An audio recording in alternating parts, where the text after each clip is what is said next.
Hello, જાગૃત આવાજમાં તમારું સ્વાગત છે. મારું નામ છે ચિંતન અખાણી. બેટા, આ ચેનલ જે છે એ તમે લોકો જો બેટા જીટીયુમાં તમે એડમિશન લીધું હોય તો તમારા માટે આ અતિ મહત્ત્વની ચેનલ છે. તમે ચેનલને સબસ્ક્રાઈબ કરી દેજો.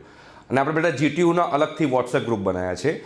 તો એ વોટ્સએપ ગ્રુપની લિંક જે છે ડિસ્ક્રિપ્શન બોક્સમાં છે. જીટીયુના તમે જીટીયુમાં સ્ટડી કરતા હો તો જોડાઈ જજો. અને એકવાર જોડાયો તો ફરતી બેટા જોડાવાની જરૂર નથી. રાઈટ? આજે બેટા હું તમને આખી જીટીયુની વેબસાઇટ જે છે બતાવવાનો છું. એમાંથી તમારે સિલેબસ કેવી રીતે જોવાનો એ પણ તમને બતાવવાનો છું. એટલે તમે લોકોને આખી જે કહેવાય ને કે વેબસાઇટ એના વિશે તમને ખબર પડી જશે. બીજી વાત કે આ જે સિલેબસ છે એની સાથે સાથે તમને કયા કયા સબ્જેક્ટ્સ તમારે ફર્સ્ટ યરમાં આવવાના છે એ પણ તમને લોકોને હું અહીંયા સમજાવવાનો પ્રયત્ન કરીશ. રાઈટ? તો બેટા પહેલાં તો તમારે જીટીયુની વેબસાઇટ ઓપન કરવાની છે, જે આ વેબસાઇટ તમારી સમક્ષ છે. રાઈટ?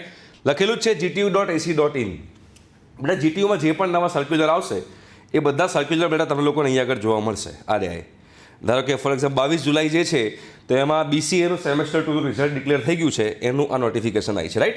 તો એ સર્ક્યુલરની પણ અપડેટ તમને લોકોને આ ચેનલ પર મળતી રહેશે. એટલે તમારે બેટા ચેનલ સબસ્ક્રાઈબ કરવાની બાકી હોય તો ભૂલતા નહીં. એટલે એક પણ સર્ક્યુલર, એક્ઝામની ઇન્ફોર્મેશન, એક્ઝામની અપડેટ, કોઈ પણ બીજી નોટિફિકેશન આવે તો એ બધાની રિઝલ્ટની અપડેટ, એ બધી વસ્તુ તમે લોકોને આ ચેનલ પર મળતી રહેશે. રાઈટ?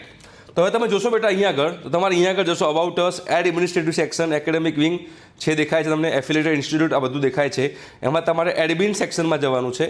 એડમિન સેક્શનમાં તમારે બેટા એકેડેમિક્સમાં જવાનું છે. અને એકેડેમિક્સમાં તમે જશો એટલે એમાં સિલેબસ કરીને જે છે એમાં તમારે ક્લિક કરવાનું છે.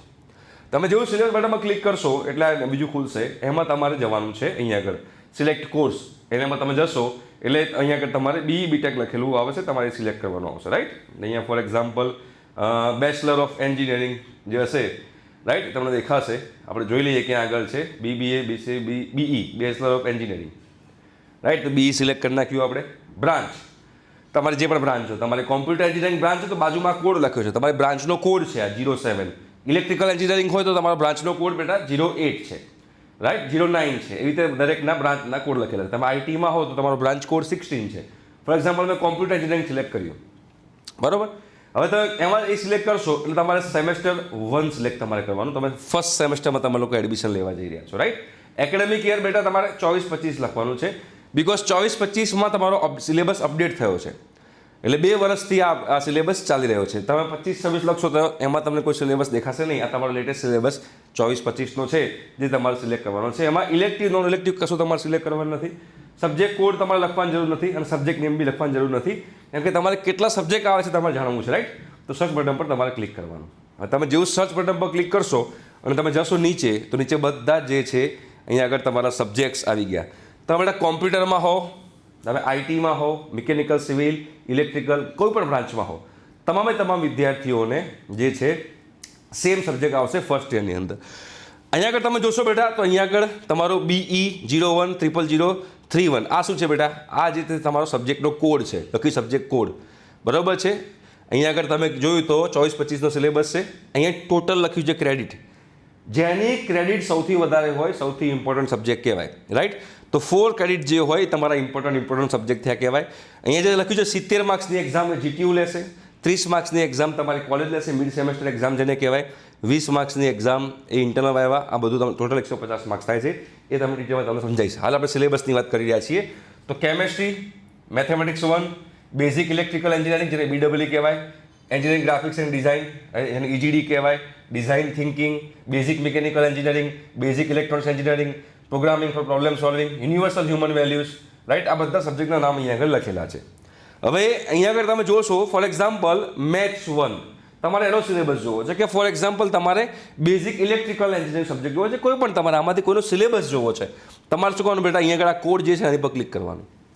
તમે જેવું બેટા આની પર ક્લિક કરશો એટલે આખું મેથ્સ વિશે લખેલું આવશે કે મેથ્સ જે કોર્સ છે એ મેથ્સના કોર્સની અંદર 3 લેક્ચર લેવાશે, 1 લેવાશે ટ્યુટોરિયલ, એમ કરીને 4 લેક્ચર થશે. બરાબર? વીકની અંદર 4 લેક્ચર થશે. 70 માર્ક્સની પ્રેક્ટિસ એક્ઝામ જીટીયુ લેશે, જેને એક્સટર્નલ એક્ઝામ કહેવાય, ફાઇનલ એક્ઝામ કહેવાય. 30 માર્ક્સનું એમ કહેવાય, મિડ સેમેસ્ટર એક્ઝામ. આ પ્રોગ્રેસિવ એસેસમેન્ટ કહેવાય. આમાં ના હોય એટલે 100 માર્ક્સની તમારી એક્ઝામ થશે. બરાબર? અહીંયા આગળ તમે સિલેબસ જુઓ તો અહીંયા આગળ ચેપ્ટર નંબર 1 બેઝિક કેલ્ક્યુલસ, એનું વેટેજ કેટલું છે અહીંયા લખેલું છે. Chapter number 2 single variable calculus, sequence and series, multiple variable calculus, multi variable calculus, એવી રીતે આખું આ લખેલું છે. રાઈટ? એમાં તમારે બેટા બુક યુઝ કઈ કરવાની? તમે બુક પણ યુઝ કરી શકો છો. GB થોમસ યા ઇરવિન છે, BS ગરેવાલ છે, AICTEની છે, પ્રિસ્ક્રાઇબ ટેક્સ્ટ બુક છે એ તમે લઈ શકો છો. બરાબર. રામાના બીવી હાયર એન્જિનિયરિંગ મેથેમેટિક્સ છે, તમે મેગ્રો હિલ એ પણ તમે લઈ શકો છો. તો આવી રીતે બેટા બધી બુકના નામ પણ લખેલા છે જે તમે રેફરન્સ બુક તરીકે યુઝ કરી શકો છો. આપણે લોકોએ તો ઓલરેડી મેથ્સનો કોર્સ ચાલુ કરી દીધો છે અને આવી રીતે બધા જ સબ્જેક્ટના કોર્સિસ આપણી જાગૃત આવાજ એપ્લિકેશન પર અવેલેબલ છે. તમારે જો એમાં જોડાવું હોય તમે લોકો જોડાઈ શકો છો, રાઈટ. પણ તમારા લિસ્ટ ઓફ સબ્જેક્ટ મેં તમને કીધું એ પ્રમાણે કે તમે કોઈ પણ બ્રાન્ચમાં હશો, તમારું ફર્સ્ટ યર જે છે એ બધામાં કોમન સબ્જેક્ટ આવશે. ફોર એક્ઝામ્પલ ફર્સ્ટ સેમેસ્ટરની અંદર કોઈ તમારે આ બેઝિક ઇલેક્ટ્રિકલ એન્જિનિયરિંગ સબ્જેક્ટ છે તમારે ફર્સ્ટ સેમમાં નહીં તો સેકન્ડ સેમેસ્ટરમાં આવશે, પણ આવશે ખરા. અમુક વિદ્યાર્થીને ફર્સ્ટ સેમેસ્ટરમાં આવે, અમુક વિદ્યાર્થીને સેકન્ડ સેમેસ્ટરમાં આવે. ફર્સ્ટ સેમેસ્ટરમાં મેથ્સ 1 બધાને જ આવશે, પણ પછી આ સબ્જેક્ટ બધા એક સાથે એક સેમેસ્ટરમાં કમ્પ્લીટ ના થાય એટલે વહેંચાઈ જશે. અમુકને સેમેસ્ટર 1માં આવશે, અમુકને સેમેસ્ટર 2માં આવશે, રાઈટ. તો આ રીતે તમારે લોકો ધ્યાનમાં રાખવાનું છે અને તમારે તમારું સ્ટડી સ્ટાર્ટ કરવાનું છે.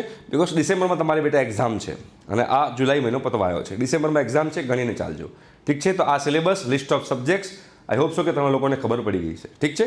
Thank you so much, by.